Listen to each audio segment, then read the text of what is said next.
akong sinisenya sa meta, pagtingin ko, okay. Nag-uusap talaga sila sa ano lang, at saka sa mata ni Nico, ang bongga, no? Talagang okay lang sa'yo na nakikita ng lahat na nakabantay siya. At least, kita na siya nakabantay. Like, supportive talaga siya. Though, naman siguro, wala namang perfect na relationship. I would say that, wala perfect. So, ano mo yun? Status mo talaga. Relationship status mo. Totoo. Kasi kilala ka naman namin, never ka nagsinungaling, di ba? Actually, naging very proud ka nga dati. Namin mo talaga na hiniba ko ang virginity mo. Ay, naku! Talaga, kaya love na love kita. Next question ako. Hindi, pero ano talaga relationship status mo? Together ko na. Together, we're together. We're happy. Pinatawad mo na siya? Pinatawad namin ng isa't isa. Pero, hindi mo kinakalimutan. Siyempre, dapat yun na maging gabay mo. Hindi. Pero, kasama ka rin doon sa advocacy niya na no to bullying. Dito sa Puerto. Meron daw siya sa mga Bulacan na, yung mga high school kids.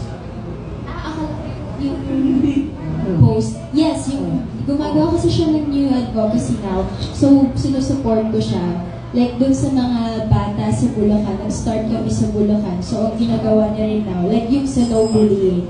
Tapos, since nagpa-basketball siya, parang nakikipag-bond din siya dun sa mga bata. So, Bulacan muna yung target niya right now. Tapos, ibang places na after. Sabi niya kasi, hindi naman na-explain mabuti. Na-bully siya, na-bash siya, ang reaction ng mga tao.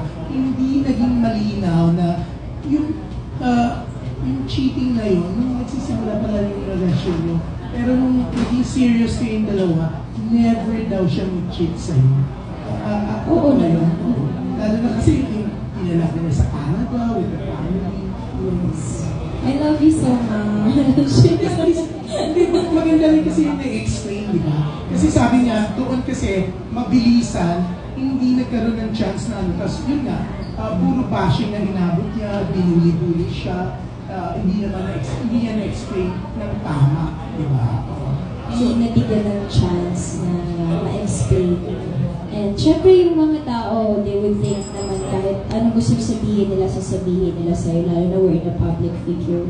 So, as of now, masasabi ko lang po is we're working on it, we're together, we're happy, and we're doing great. Binabalik namin yung relationship namin. So, yun naman sa relationship, up, down, walang perfect na relationship. Ang bongga, di ba? Pero siya ba? Kaskasena? Kasi yung kotse niya, ano yun eh. Sports car din yung car niya, Lexus eh. Super kaskasero. Super kaskasero. Nagsasabihin mo siya? Na minsan bagal-bagal. Kasi minsan parang aatakihin na ako. Yeah. I saw him once kasi sa Burgos Circle. Nakita po namin ata kayo one time. Hindi, wala ka naman, sa taas ka daw. Talagang pagkakita namin, talagang may explanation siya. Nasa taas si Christine. Nag-explain to, parang guilty. Pero kasi sabi niya, kasi kilala niyo si Christine, kaya sinabi raw kaagad niya, hindi daw dahil guilty siya. Kala ko naman... Kasi na-mention niya po sa akin, gusto niyo po, usap na lang tayo. Hindi, kinento naman niya. Pero yun, at least, kahit kaskasero siya, pinagsasabihan mo siya. Yes po, nakikinig naman, nakikinig. Uy, pero alam mo ako excited to watch Kaskasero. Nakita ko yung kanina yung teaser, di ba, yung trailer. Parang maganda talaga. Ako, I like to congratulate Queen. Piling ko itong si Queen, magiging director ka.